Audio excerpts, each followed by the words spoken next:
Negative thinking is like a leak in your ship. It doesn't seem like much at first, a single drop, a tiny crack. But over time, it sinks even the strongest vessel.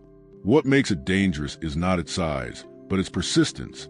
A single doubtful thought becomes a habit, and a habit becomes a worldview. Soon, everything looks darker, heavier, and more hopeless than it truly is. Think about the last time you spiraled into negativity. Maybe a friend didn't reply to your message, and suddenly your mind whispered, "They don't care about you." Or you made a small mistake at work, and the voice inside said, "You'll never succeed." Negative thinking doesn't just distort reality. It invents a crueler one. The Stoics knew this well. Marcus Aurelius wrote that the soul becomes dyed with the color of its thoughts. If your thoughts are constantly anxious, bitter, or resentful, then your soul, your character, your perception of life gets stained in the same shade. But the opposite is also true. If you can master your thinking, you can master your life. The truth is, most of the suffering we experience does not come from the events themselves, but from how we interpret them. A setback happens, a challenge arises, a person lets us down. These things are facts, but the story we tell ourselves about them, "I'm worthless, nothing ever works out, the world is against me," that is optional, and that option can destroy us. So, what if you could learn to stop these thoughts before they spiral? What if you had rules, simple, tested principles, to kill negative thinking before it robs you of peace, progress, and joy? That's what this video is about. Not vague motivation, not empty think positive cliches, but practical rules grounded in ancient wisdom and modern psychology to dismantle negativity at its root. Because the mind, like a garden, grows whatever you plant in it. If you plant weeds, weeds will take over. If you plant discipline, gratitude, and courage, then that is what will bloom. Here are 10 rules to kill negative thinking. Before we dive into the rules, let's pause and be honest. Negative thinking is not something you can eliminate forever. You're human. You will always have doubts. You will always feel fear. You will always hear that quiet inner critic whispering in the back of your mind. The goal is not to silence the voice completely. The goal is to refuse to let it control you. The Stoics had a word for this: prohairesis, your ability to choose how you respond to the world. You can't stop a bird from flying over your head, they said, but you can stop it from building a nest in your hair. Negative thoughts will always fly in, but do you give them space? Do you feed them, repeat them, and let them take root? Or do you let them pass by, refusing to grant them power? Every time you allow a negative thought to stay, it multiplies. It steals your attention. It drains your energy, and it convinces you of things that are not true. It's not the failure that ruins you. It's the story of failure you keep replaying. It's not the rejection that breaks you. It's a conclusion you draw. I'm unlovable. I'll always be alone. The Stoics remind us, it's not things that upset us, but our judgment about things. This is your battleground, not the outside world, not your circumstances, but your interpretations, your inner narrative. This is why we need rules. Because left unchecked, the mind will always drift toward fear, resentment, and self-pity. But with rules, you create a system, a defense, a way of catching yourself in the moment and saying, "No, this thought doesn't serve me." Think of it like training for the mind. Just as athletes train their bodies, you must train your thinking. Rules give you the discipline to resist the spiral, to stop the loop of negativity before it controls you. In the next sections, we'll walk through 10 rules, 10 practical, timeless tools you can use daily to weaken negative thinking and strengthen your inner peace. These are not theories. These are weapons.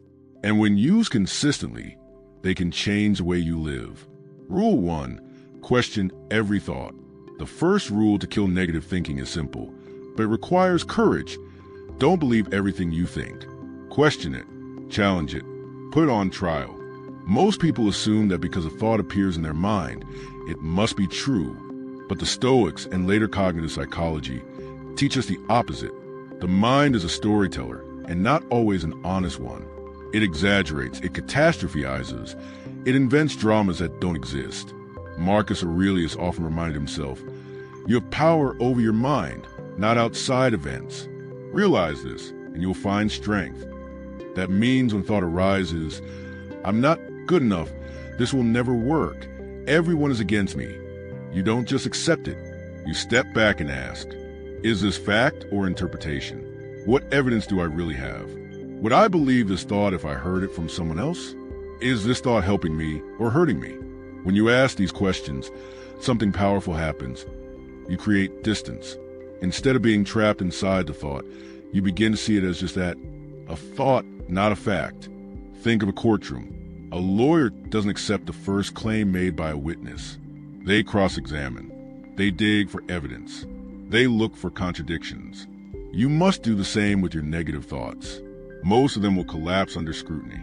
For example, you might think, I always fail. Always? Really?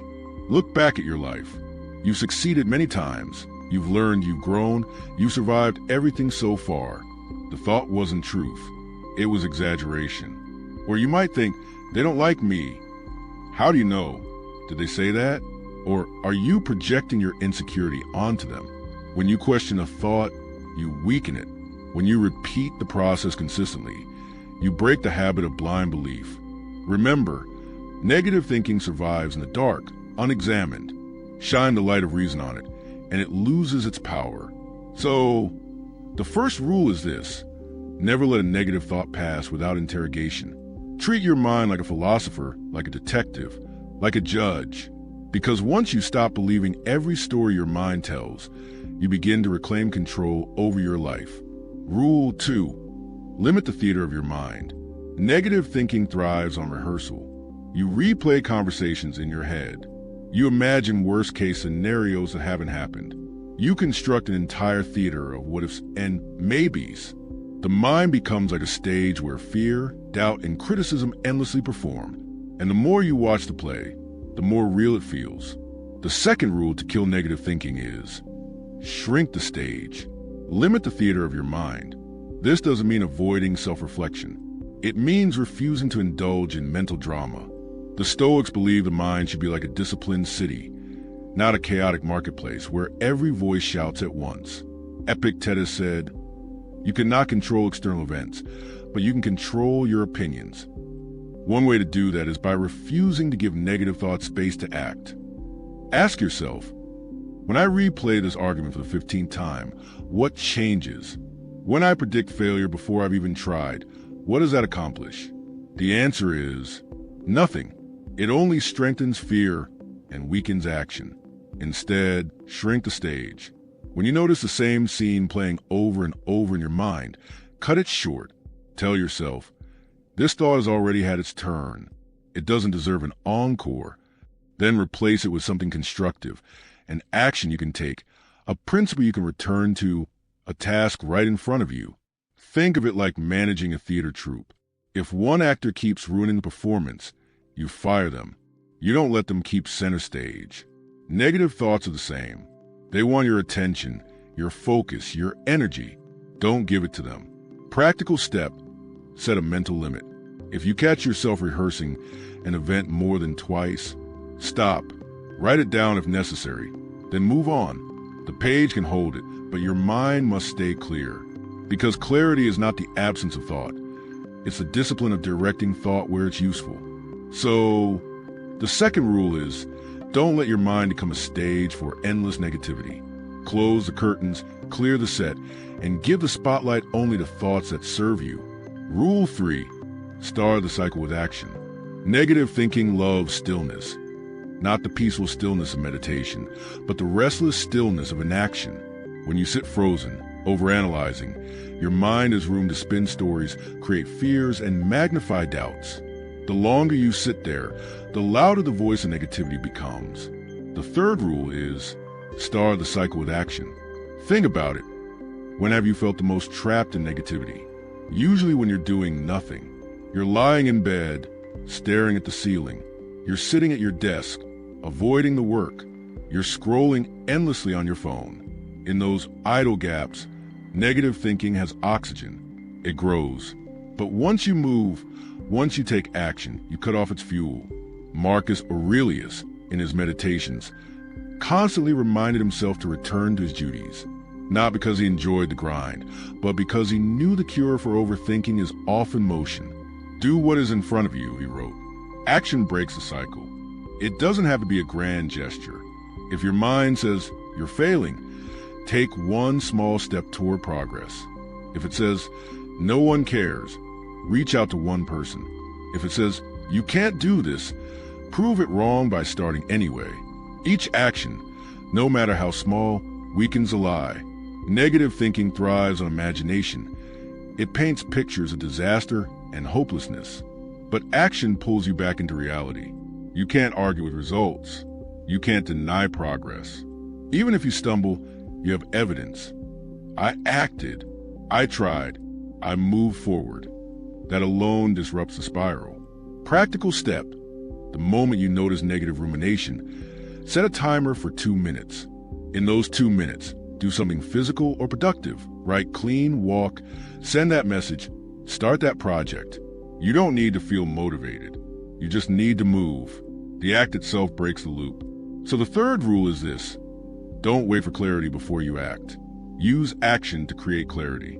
Every step forward is a blow against negativity. Every movement is proof that your thoughts don't control you.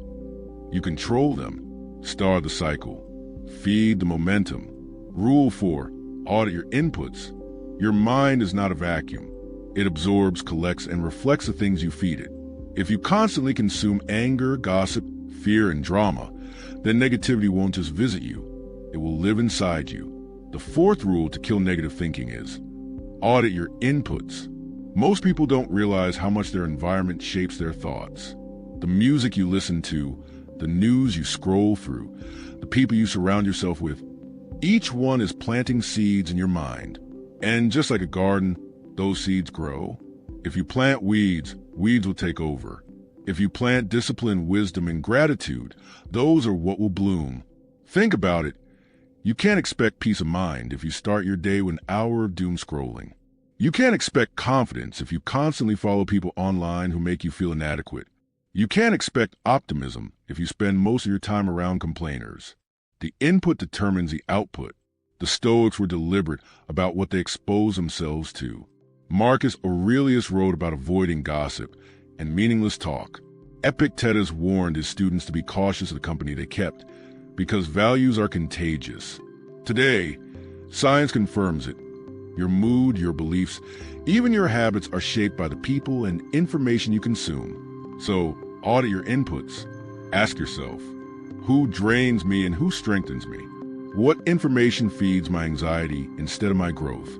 What habits online or offline keep me stuck in negativity? Then cut ruthlessly. Unfollow accounts that poison your thinking. Limit time spent with people who only complain. Reduce your exposure to constant noise and bad news. At the same time, replace those inputs with nourishing ones. Books that elevate, conversations that challenge you, routines that ground you. Practical step. Each week, review the top 3 sources of your daily input: your social media, your social circle, and your daily reading or watching. Ask, is this feeding my growth or feeding my negativity? Adjust accordingly. Remember, you can't expect to build a strong mind on a weak diet. Garbage in, garbage out. Wisdom in, wisdom out. So the fourth rule is this: guard the gates of your mind. Audit your inputs, because what enters your mind eventually shapes your life. Rule 5, don't argue with shadows. Most negative thinking isn't about real people or real events. It's about shadows, imaginary conversations. Imagine criticism, invented scenarios that may never happen. You find yourself replaying what someone might say, defending yourself against what could happen, or fighting with a version of reality that only exists in your head. The fifth rule to kill negative thinking is, don't argue with shadows. Marcus Aurelius reminded himself that people's opinions are fleeting and often uninformed. Yet, how much of your day is wasted rehearsing battles that never arrive? You're preparing speeches in your head. You're justifying your choices to imaginary critics. You're worrying about outcomes that exist only as faint outlines in your imagination. That's arguing with shadows. And shadows never lose, because they were never real in the first place. Here's the truth. Most of what you fear will never come to pass. Most of the judgment you imagine from others isn't happening.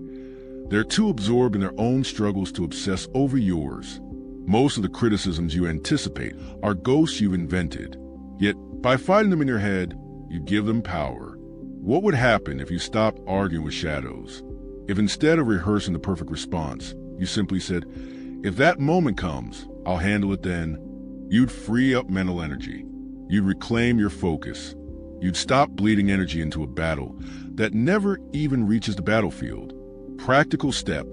The moment you catch yourself preparing an argument or defending yourself in your head, pause and ask, who am I actually talking to right now?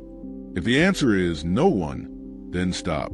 Write down the worry if you must, but don't carry the fight inside your mind. Marcus wrote, "If you are troubled by external things, it is not that disturb you, but your judgment of them. And it is in your power to wipe out that judgment now." The same is true for shadows. You can wipe them out simply by refusing to fight them. So the fifth rule is this: save your energy for reality. Don't argue with shadows. Face what is real, ignore what is imagined, and watch how much negativity disappears. Rule 6. Anchor yourself in the present task. Negative thinking thrives when the mind drifts, either backward into regret or forward into fear. You replay old mistakes until they grow heavier than they were. You project disasters into the future until the weight of them crushes you. Meanwhile, the only thing you truly control, the present moment, slips away unnoticed. The sixth rule to kill negative thinking is, anchor yourself in the present task. Marcus Aurelius wrote often about this discipline. Do what nature demands of you now, he told himself, without turning aside, without delay. Why? Because the present task is solid. It is real, unlike the past or the future. The present does not change when you think about it. It simply is. And when you give yourself fully to what's right in front of you, negative thinking loses its grip. Think of a ship in rough seas. Without an anchor, it drifts, tossed endlessly by waves. That's what the mind does when it wanders into what-ifs and should-haves. But drop the anchor, focus on the task, and the storm outside matters less. You may not control the waves, but you are steady. For example, when you catch yourself spiraling, what if this project fails? What if they reject me? Stop and ask, what is the next task right now? Maybe it's writing the next paragraph, making the next call, washing the dishes. Something small but tangible. When you do it, you reclaim control. You prove to yourself that progress is possible. Practical step. Create a grounding ritual. The moment you notice your thoughts racing into negativity, bring yourself back by naming your immediate task out loud. Right now, my task is to then do it with full attention, as if nothing else exists. This doesn't mean ignoring the future or forgetting the past. It means refusing to live inside them. Planning has its place. Reflection has its place. But only briefly. The bulk of your energy belongs to now. So, the sixth rule is this: don't fight negative thoughts with more thoughts. Anchor yourself in action, in the task of the moment. Because the present is not just time, it's a shield, and it's the only ground on which negativity cannot survive. Rule 7. Give negativity a deadline. One of the reasons negative thinking feels endless is because we treat it as endless. We let a single doubt stretch into hours, a small worry expand into days. We allow negativity to run on an open tab in our minds, never closing, always draining energy in the background. The seventh rule is give negativity a deadline. Marcus Aurelius often reminded himself that life is short, time is precious, and the present moment is all we truly own. He knew that to waste it on endless worry was foolish. Modern psychology agrees.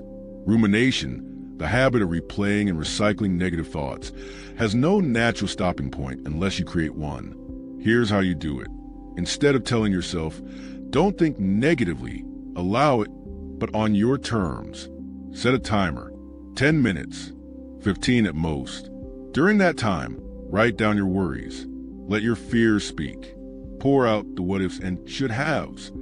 Then, when the timer goes off, stop, close the notebook, get up, move forward. What you're doing is giving negativity boundaries. You're telling your mind, You can visit, but you cannot live here. This changes the relationship.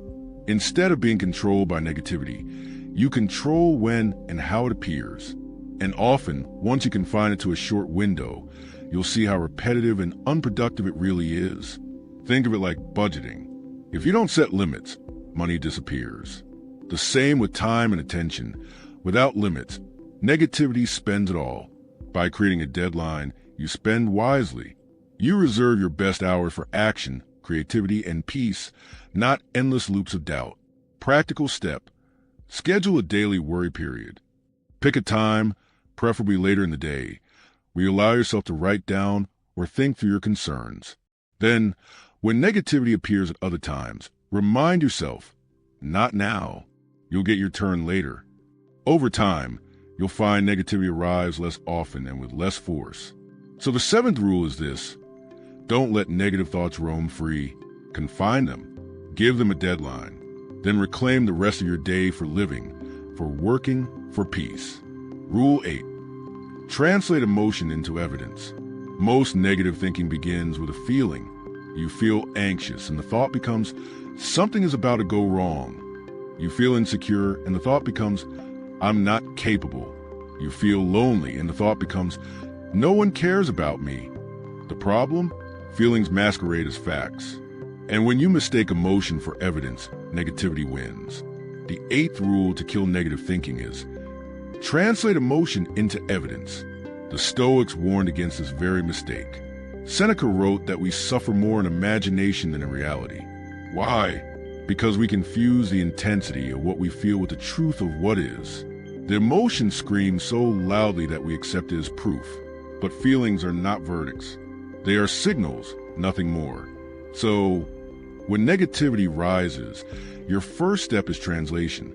Take the raw emotion, fear, doubt, anger, and ask, what evidence do I actually have for this thought? Example, you feel nervous before a presentation. The thought appears, I'm going to fail. Now test it. What's the evidence? Have you prepared? Do you know the material? Have you succeeded in similar situations before? Suddenly, you see the gap. The emotion was real, but the evidence was weak. Another example, you feel ignored by a friend and the thought comes, they don't value me. Translate it. What's the evidence? Did they say that? Or are they simply busy, distracted, human? The thought collapses under examination. This rule doesn't mean dismissing your emotions.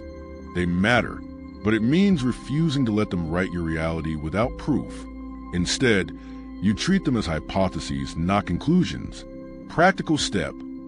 When negative thinking strikes, write down the emotion and the thought it triggered, then list 3 pieces of evidence for it, and 3 pieces against it. More often than not, you'll find against column outweighs the 4. That's when clarity returns.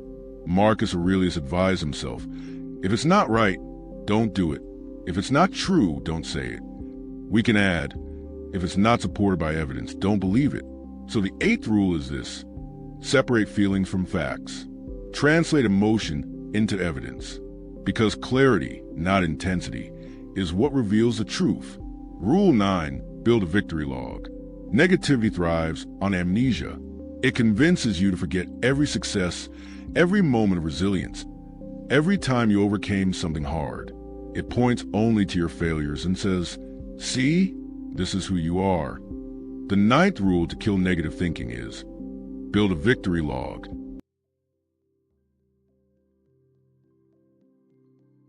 The Stoics believed in journaling, not as a self-indulgent exercise, but as a discipline of remembering. Marcus Aurelius wrote daily in his meditations to remind himself of his principles, his strength, his progress. Why? Because memory is fragile, and the mind easily bends toward the negative. Recording victories keeps them alive. A victory log is simple. Each day, write down at least one win. It doesn't have to be big. Maybe you pushed through a difficult workout. Maybe you spoke up when you normally would have stayed silent. Maybe you resisted a negative thought for 5 minutes longer than usual. Each one counts. Over time, the log becomes undeniable proof. When negativity whispers, you never succeed, you open a log and see pages of evidence that contradict it. When it says, you can't handle this, You flip back and find a record of times you already did. The point isn't ego. It's accuracy. Negativity thrives on distortion, selectively pointing to failure while ignoring growth. The log restores balance. It shows the whole picture. Practical step. Keep a small notebook or even a notes app dedicated only to victories. Label it clearly. Every evening, record 1 to 3 wins from the day. Review them weekly. Over time, you'll build a library of strength that no negative thought can erase. This practice also trains your perception. When you know you have to log a win at the end of the day, you start looking for wins throughout the day. Your mind shifts from hunting for proof of failure to hunting for proof of progress. That shift itself weakens negativity. Remember, victories are not just the trophies or milestones. They are the small, daily choices to move forward when you could have given in. Collect them, protect them, return to them when doubt arises. So the 9th rule is this: don't let negativity rewrite your story. Build a victory log and remind yourself daily that you are stronger than the thoughts that try to defeat you. Rule 10: create a mental offense, not just defense. Most people fight negative thinking only when it shows up. They defend themselves after the spiral begins, scrambling to stop it. But waiting until negativity attacks is like waiting until your house is on fire before you buy a bucket of water. You're already behind. The 10th rule is, don't just offend against negative thoughts. Build a mental offense. Marcus Aurelius didn't wait until life crushed him to remind himself of wisdom. He wrote every morning, preparing his mind for the battles ahead. Epictetus told his students to rehearse difficulties before they arrived, so they'd meet them with steadiness, not surprise. This was offense, preparing the mind before negativity struck. What does that look like today? It means deliberately feeding your mind with strength before the day begins. Reading philosophy, journaling, meditating, practicing gratitude. These aren't luxuries. They're training. They're mental offense. They build a reservoir of resilience, so when negativity arrives, you're not scrambling, you're ready. Think of an athlete. They don't show up to the game hoping to figure it out in the moment. They practice, drill, condition their body so when the pressure comes, their reflexes take over. You must do the same with your mind. Build habits that strengthen clarity, courage, and perspective every single day. Practical step. Design a short morning ritual, 10 to 20 minutes, that sets your mental offense. Read a passage from a Stoic or philosophical text. Write down 3 things you're grateful for. Visualize the challenges of the day and how you'll respond. Anchor yourself before the storm comes. This doesn't mean negativity disappears. It means when it knocks on your door, you're not caught off guard. You meet it with trained responses, with perspective already sharpened, with a reservoir of calm. The truth is, negativity will always exist, but it doesn't have to win. If you only defend, you'll always be one step behind. If you build offense, you set the tone. You lead. You decide how your mind operates, not the other way around. So the 10th rule is this: train before the battle. Don't just react to negative thinking. Prepare against it. Build a mental offense, and negativity will find you unshakable. You've now walked through 10 rules, 10 weapons to dismantle the grip of negativity. But here's the truth. Reading them is not enough. Knowing them is not enough. The Stoics remind us, waste no more time arguing about what a good man should be. Be one. The same applies here. Waste no more time arguing with your thoughts. Live by these rules. Put them into practice. Negative thinking will not disappear in a day. It has been built over years of habit. But so has every strength, every virtue, every discipline that ever changed a person's life. The key is repetition. Each time you question a thought, you strengthen the muscle of reason. Each time you anchor yourself in the present task, you weaken the hold of anxiety. Each time you write in your victory log, you build proof that no thought can erase. And over time, something incredible happens. Negativity stops running the show. You see it arise, but it doesn't define you. You hear the voice, but it doesn't control you. You become, as Marcus Aurelius urged, unshaken by circumstances, steady as a rock, but only if you begin. So here's your call to action. Pick one rule, just one, and start applying it today. Maybe you'll keep a small victory log by your bed. Maybe you'll practice questioning every thought for the next 24 hours. Maybe you'll commit to auditing your inputs for a week. Start small, but start. Then build. Add a second rule, then a third. Layer them until they become second nature. Until negativity, when it appears, finds no home in you. Remember, these are not just ideas. They are practices, disciplines, habits of mind that must be lived, not merely admired. The work is daily, but so is a reward. Clarity, calm, resilience, freedom. So take this seriously. The world doesn't need another person drowned in their own negativity. It needs people who are strong enough to master their minds, clear enough to see reality as it is, and disciplined enough to act with courage. Be one of them. Don't just kill negative thinking. Replace it with strength, wisdom, and purpose. Begin today.